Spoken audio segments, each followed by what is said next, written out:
Good morning, students.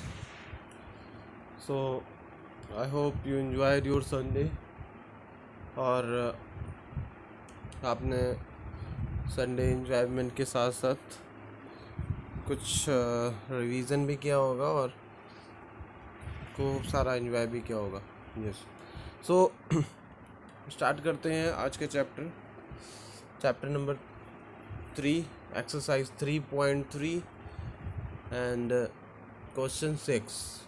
इसके पहले मैं आपको 1 to 5 तक कंप्लीट करा चुका हूँ. जिसको भी डाउट था उसने मुझसे कॉल के थ्रू, मैसेज के थ्रू क्लियर भी किया था. और भी जिसको डाउट होता है so you can contact me.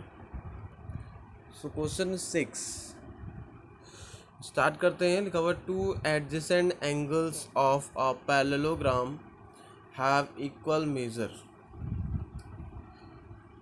Find the measure of each of the angle of the parallelogram. So adjacent angles क्या होते हैं? What is adjacent angles? बता चुका हूँ मैं आपको कई बार. माइंड में इसके बारे में सोचिए आप. Adjacent angles are the nearby angles. That means अगर कोई क्वाड्रिलेटरल है ABCD तो A और B एंगल एडजेसेंट एंगल होंगे, A और D एंगल एडजेसेंट एंगल होंगे, बट A और C एंगल अपोजिट एंगल होंगे और B और D एंगल अपोजिट एंगल होंगे. ठीक है ना. सो ABCD में मैंने आपको बताया. अब वो कह रहा है 2 adjacent angle of parallelogram have equal major. But यहाँ पर एडजेसेंट एंगल क्या है? इक्वल है. तो एडजेसेंट एंगल इक्वल कब होते हैं? पैरेललोग्राम में तो वो तो होते नहीं है. तो पैरेललोग्राम में क्या होते हैं? अपोजिट एंगल इक्वल होते हैं. बट एडजेसेंट एंगल अगर इक्वल हो जाएं तो वो पैरेललोग्राम कौन सा पैरेललोग्राम बनेगा? या तो रेक्टेंगल बनेगा और या तो स्क्वायर बनेगा. ठीक है. Find the measure of each of the angle of the parallelogram. So अब जब एडजेसेंट एंगल इक्वल हो जाएंगे या तो वो क्या बनेगा? पैरेललोग्राम बनेगा. या तो वो रेक्टेंगल बनेगा और या तो स्क्वायर बनेगा. ठीक है. सो ABCD पैरेललोग्राम बनाया है जिसमें कि एंगल A ये और एंगल B ये वाले एडजेसेंट एंगल है और angle B angle D adjacent angle है, D और C एडजेसेंट एंगल है, C और A एडजेसेंट एंगल. ये सब इसमें क्या है? आपस में इक्वल है. सो अब आपको मालूम है कि पैरेललोग्राम में एडजेसेंट एंगल का सम कितना होता है? Angle A plus angle B is equal to 180 degree. So अब angle A plus angle B is equal to 180 degree. तो एंगल B किसके इक्वल है? एंगल A के. या फिर एंगल A किसके इक्वल है? एंगल B के. किसी को भी आप सेम रख दो और फिर वहाँ से जैसे यहाँ पर रखा गया सेम कि B की जगह एंगल A. तो 2 angle A is equal to 180 degree. और ये एक लीनियर इक्वेशन है. सो आप जानते हो कि कोई भी नंबर अगर LHS में लेफ्ट हैंड साइड ये है जो आपको दिख रही है, इसमें अगर मल्टीप्लाई होता है तो राइट हैंड साइड में जाकर वो क्या हो जाता है? डिवाइड. तो ये जैसे 2 जो है वो इधर डिवाइड हो गया तो एंगल A की वैल्यू आ गई 180 अपॉन में 2. तो 180 अपॉन में 2 की वैल्यू कितनी हो जाएगी? 90 डिग्री. तो angle A is equal to 90 degree. अब एंगल A 90 डिग्री तो angle B 90 degree. Angle B 90 degree तो एंगल D 90 डिग्री और एंगल C भी 90 डिग्री. तो that means you can choose a parallelogram as a square और as a rectangle. ठीक है. सो I hope कि सबको समझ में आ गया होगा. ठीक है. तो ऐसे आपने इसको मेजर करा. इसके आते हैं नेक्स्ट क्वेश्चन नंबर 7. तो the adjacent figure HOPE is a parallelogram. सामने आपको फिगर दिख रहा होगा. इस फिगर में HOPE एक क्या है? पैरेललोग्राम है. Find the angle measures X, Y and Z. State the properties you use to find them. सामने आपको HOPE एक पैरेललोग्राम बना हुआ है जिसमें कि ये क्वेश्चन मैं आपको क्वेश्चन नंबर 2 में करा चुका हूँ, बट दोबारा से बता रहा हूँ. तो HOPE एक पैरेललोग्राम है जिसमें आपको एक्स की वैल्यू फाइंड करनी है, वाई की वैल्यू फाइंड करनी है और जेड की, और बाकी सारी आपको वैल्यू दी हुई है उनकी हेल्प से। और जो वैल्यू आप फाइंड करोगे, जैसे फाइंड करोगे, उसकी प्रॉपर्टीज़ आपको स्टेट करनी है, लिखनी है। जैसे मैंने आपको बताया था कि ब्रैकेट में उसकी कंडीशन, उसकी आइडेंटिटी, उसकी प्रॉपर्टी को आपको लिखना है। तो यहाँ पर सबसे पहले फाइंड करते हैं कौन सा angle, angle Y. Y, angle Y कौन से एंगल है, सभी लोग सोच के बताओ एंगल वाई का रिलेशनशिप कौन से एंगल के साथ होगा और किसके इक्वल होगा। यस, आई थिंक सभी लोगों ने सही सोचा। दैट ई पी, आप देखो ई पी लाइन देखो और एच ओ लाइन देखो, दोनों पैरेलल लाइन है और उनको कौन सी ट्रांसवर्सल लाइन इंटरसेक्ट कर रही है, कौन सी, P H, P H transversal line intersect कर रही है। दैट्स वाई यहाँ पर एंगल पी और एंगल 40, ये एंगल वाई और एंगल 40 ये इक्वल होंगे। कौन से एंगल होंगे, एंगल वाई और एंगल 40 ये आपस में इक्वल हो जाएंगे। ठीक है, या फिर आप इस इधर से घुमा करके भी देख सकते हो कि ई एच और पी ओ, ई एच और पी ओ कौन सा एंगल, ई एच और लाइन, ई एच और लाइन पी ओ ये एक पैरेलल लाइन है और इनको एक transversal line H P intersect कर रही है। देखिए गौर से देखिए दोबारा से, ई एच और पी ओ एक पैरेलल लाइन है जो कि एक एच पी ट्रांसवर्सल लाइन द्वारा इंटरसेक्ट हो रही है। तो 40 और वाई डिग्री कौन से एंगल होंगे, अल्टरनेट एंगल होंगे। ठीक है, कौन से होंगे, alternate angle. That's Y Y is equals to 40 degree हो गया। अब y is equals to 40 degree हो गया। सो अब आगे y 40 डिग्री हो गया एंड यहाँ पर 70 डिग्री है ये। तो 70 डिग्री जब ये है तो मुझे एक चीज़ बताओ कि एच ओ पी और पी ओ इधर कोई पॉइंट मान लेते हैं, या फिर ओ एंगल जो है बाहर साइड एक्सटीरियर एंगल है 70 डिग्री, ये आपस में क्या बना रहे हैं, linear pair. These are making linear pair. तो आप इसको लिख सकते हो, लीनियर पेयर बना रहे हैं आप दूसरे मेथड से, इसमें दूसरे मेथड से किया गया है, आप इस मेथड से कर सकते हो। लीनियर पेयर जब बनाया गया है उसके बाद, अब जब लीनियर पेयर बना दैट मीन्स ये वाला एंगल जो इंटीरियर एंगल है ये इसके साथ ऐड होकर के कितना वैल्यू निकालेगा, 180 डिग्री। तो H O P plus exterior angle 70 degree is equals to 180 degree. तो angle H O P is equals to कितना हो जाएगा, 180 minus 70, that means H O P is equals to 110। अब एच ओ पी 110 आ गया तो मुझे एक चीज़ बताओ इसके इक्वल कौन सा एंगल होगा, क्योंकि पैरेललोग्राम है, अपोजिट एंगल कौन सा, एक्स। राइट, समझ में आ गया होगा सबको कि अपोजिट एंगल एक्स इसके इक्वल होगा। तो एक्स की वैल्यू 110 और एच ओ पी की वैल्यू 110।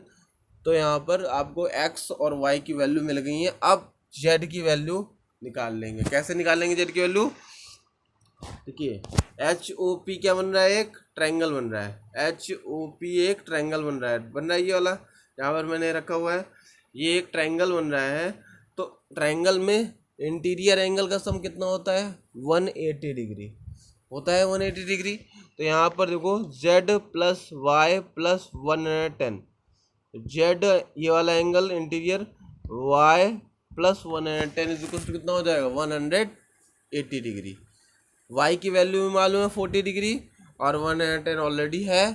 तो z की वैल्यू कितनी आ जाएगी, 180 माइनस 110 प्लस 40, 150।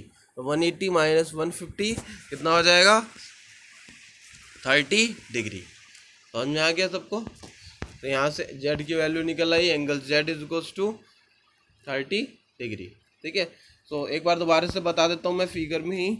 देखिए सबसे पहले आप एंगल y को 40 के इक्वल कर दोगे, बिकॉज ई एच और पी ओ पैरेलल लाइन है जिनको एक transversal line H P intersect कर रही है। ठीक है, अब आप बगल में लिख दोगे alternate angle, angle y is equals 40 degree because these are the alternate angle, bracket में आप लिख दोगे। इसके बाद लिखोगे ये angle H O P plus 70 is equals to 180 degree, लिख दोगे ब्रैकेट में लीनियर पेयर। ठीक है। तो एंगल एच ओ पी की वैल्यू वहाँ से कितनी निकल आएगी, 180 माइनस 70, तो हो जाएगा 110 डिग्री। तो एच ओ पी वाला इंटीरियर एंगल हो गया एच ओ पी। तो अब एच ओ पी किसके इक्वल हो जाएगा, एच ई पी के।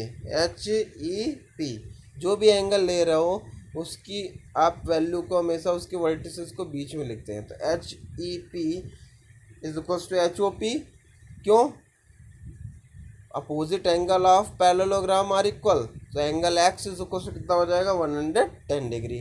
समझ में आ गया सबको। इसके बाद एच ओ पी लिखोगे इन ट्रायंगल, लिखोगे in triangle H O P angle Z plus Y plus 110, Z plus Y plus 110 is equal to 180। और फिर ब्रैकेट में लिखोगे interior angle sum of triangle,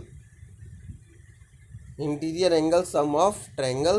तो वहाँ से एंगल जेड की वैल्यू आ जाएगी 180 माइनस 110 और 40 को ऐड कर दोगे तो 150 आ जाएगा। तो 180 उधर माइनस और 150 उधर जा करके दूसरी साइड जा करके ट्रांसपोर्ट होकर के माइनस में चेंज जाएगा। तो 180 माइनस 150। ओके, सो यहाँ से जेड की वैल्यू भी निकल आएगी 30 डिग्री। तो आई होप कि सबको समझ में आ गया होगा। नेक्स्ट क्वेश्चन में आते हैं। नेक्स्ट क्वेश्चन है the following figure guns and runs are parallelogram. अब इसमें एक प्रॉपर्टी, दो प्रॉपर्टी यूज़ होगी दोनों ही फिगर में मिला करके, अलग अलग प्रॉपर्टी। तो आपको वो प्रॉपर्टी मैं आपसे ही रिमाइंड कराऊंगा। द फॉलोइंग फिगर गन्स, सबसे पहला ये गन्स है और ये रन्स है। Are parallelogram, find X and Y. तो एक्स और वाई का यहाँ पर आपको वैल्यू फाइंड करना है। इसमें आपको लीनियर इक्वेशन वन वेरिएबल की पड़ेगी, ठीक है। सो सबसे पहले गन्स में देखते हैं। गन्स में देखिए आपको क्या क्या दिया हुआ है। जी यू दिया हुआ है 3y-1, एस एन कितना दिया हुआ है 26, एस जी दिया हुआ है 3x, एन यू दिया हुआ है 18। तो अब ये एक चीज़ मुझे देख के बताओ कि इसमें जी यू को वेरिएबल में और एस एन को कांस्टेंट में देने का क्या मतलब है। ऐसे ही एस जी को वेरिएबल में, एन यू को कांस्टेंट में देने का मतलब क्या है। फिर एक्स और वाई की वैल्यू भी पूछ रहा है। तो मुझे एक चीज़ बताओ, ये एक पैरेललोग्राम है। पैरेललोग्राम में आपको कौन सी सबसे पहली प्रॉपर्टी क्या होती है, रिमाइंड इट। आई थिंक सब लोगों ने रिमाइंड किया होगा तो सबको लर्न भी हो गया होगा दैट कि सबसे पहली प्रॉपर्टी गन्स में या पैरेललोग्राम में ये होगी कि उसकी अपोजिट साइड इक्वल होंगी और क्या होंगी, पैरेलल। तो यहाँ पर हमें कौन सा फंडा यूज़ करना पड़ेगा, इक्वल का। तो अगर हम इक्वल का फंडा यूज़ करते हैं, अपोजिट साइड इक्वल, तो 3y-1 किसके इक्वल हो जाएगा, 20। 3y-1 किसके इक्वल है, अपोजिट साइड के इक्वल है। तो जी यू और एस एन अपोजिट साइड है। तो 3y-1 इज इक्वल्स टू 26, जो आपके नीचे इक्वेशन लिखी हुई है। अब ये 3y-1 इज इक्वल्स 26 कैसी इक्वेशन हो गई, linear equation in one variable हो गई कि नहीं। अब इसको आप अपनी सेकंड चैप्टर के तरीके सॉल्व कर लो। तो 1 एक कांस्टेंट है और 26 भी कांस्टेंट है। तो 1 ट्रांसपोर्ट हो जाएगा लेफ्ट हैंड साइड से राइट हैंड साइड में। तो 26 प्लस 1, तो 3y इज इक्वल्स टू 27। तो y इज इक्वल्स टू 27/3, तो y इज इक्वल्स टू 9। अब अपोजिट साइड का एक पेयर और है, S G and N U, ये भी आपस में इक्वल हो जाएंगे। तो S G is equals to N U, तो वैल्यू कितनी आएगी, 3x इज इक्वल्स टू 18। अब यहाँ पर वेरिएबल के साथ कांस्टेंट मल्टीप्लाई है तो RHS में जा करके डिवाइड में हो जाएगा। तो x इज इक्वल्स टू 18/3, तो x इज इक्वल्स टू हो जाएगा 6 सेंटीमीटर। तो सबकी वैल्यू आ गई, x की वैल्यू आ गई और y की भी आ गई, समझ में आ गया। तो यहाँ पर सेंटीमीटर में वैल्यू नहीं निकलेगी, लेंथ आर इन सेंटीमीटर। तो find x and y, x और y वैल्यू फाइंड आपको करनी थी। तो यहाँ पर x आपने निकाल ली कितनी, 6, और y निकाल ली कितनी, 9। इसके बाद आते हैं रन्स में। तो रन्स भी एक पैरेललोग्राम है। अब यहाँ पर एक प्रॉपर्टी यूज़ होगी। देखिए रन्स के अंदर आपको डायगोनल्स दिए हुए हैं, अब इन डायगोनल्स को देख करके मुझे आपको बताना है कि इसमें x और y की वैल्यू कैसे फाइंड होगी। आई होप कि बहुत लोगों को रिमाइंड हो भी गया होगा और याद आ रहा होगा कि हाँ थर्ड प्रॉपर्टी पैरेललोग्राम में एक थी जिसके थ्रू हम इसको सॉल्व कर सकते हैं और लीनियर इक्वेशन में वन वेरिएबल बना सकते हैं कि नहीं। देखो थर्ड प्रॉपर्टी क्या थी। थर्ड प्रॉपर्टी थी इन parallelogram the diagonals bisects each other. Diagonal bisects each other that means ये जो इंटरसेक्टिंग पॉइंट है यहाँ से अगर इसको ओ पॉइंट मान ले तो O R is equals to O N और O S is equals to O U. तो ओ आर और ओ एन में तो दो वेरिएबल हैं एक्स और वाई। तो सबसे पहले हम वाई की वैल्यू फाइंड कर लेते हैं किससे, ओ एस और ओ यू को इक्वल करके, क्योंकि ये आप यहाँ लिखोगे ब्रैकेट में O S is equals to O U because in parallelogram diagonal bisect each other. ठीक है, y प्लस 7 इसकी वैल्यू इस वाले पार्ट की वैल्यू कितनी है y प्लस 7 और इस वाले पार्ट की कितनी है 20। तो y plus 7 is equals to कितना हो जाएगा 20। लीनियर इक्वेशन बन गई। तो y plus 7 is equals to 20। जब वो लीनियर इक्वेशन बन गई तो आप उसको सॉल्व करोगे। 1 मिनट। सॉल्व करने के लिए y प्लस 7 इज इक्वल्स 20 तो y इज इक्वल्स 20 माइनस 7 तो 13 हो जाएगा। अब दूसरे साइड में y की वैल्यू आ गई। अब यहाँ पर x प्लस वाई दो वेरिएबल थे तो y की वैल्यू तो आपको मालूम पड़ गई ना 13। तो इसमें अब O R is equals to O N लिख दोगे और ओ एन कितना दिया है x plus Y, O R कितना दिया है 16। तो x plus Y is equal 16। y की वैल्यू आप ऑलरेडी 13 निकाल चुके हो तो x प्लस जहाँ y है वहाँ 13 लिख दो और x प्लस 13 इज इक्वल 16। तो x वैल्यू हो जाएगी 16 माइनस 13 इज इक्वल्स टू 3। समझ में आ गया। तो x और y यहाँ पर ये आ गए। आई होप कि सबको समझ में आ गया और इसका नेक्स्ट क्वेश्चन आते हैं। लास्ट क्वेश्चन है, ठीक है। आपको आज इतने ही करने हैं, 9th क्वेश्चन तक ही बताऊंगा मैं आज, बाकी के बचे हुए कल मैं आपको बताऊंगा। तो स्टार्ट करते हैं। फिगर बना हुआ है। In above figure both risk and clue are parallelograms. तो ध्यान से देखिए figure. In the above figure risk R I S K. देखिए अंदर से जो एक फिगर बना हुआ है आर, देखिए जहाँ मैंने डॉट रखा हुआ है आप वहाँ देखिएगा आर आई और एस एंड के दिखा सबको।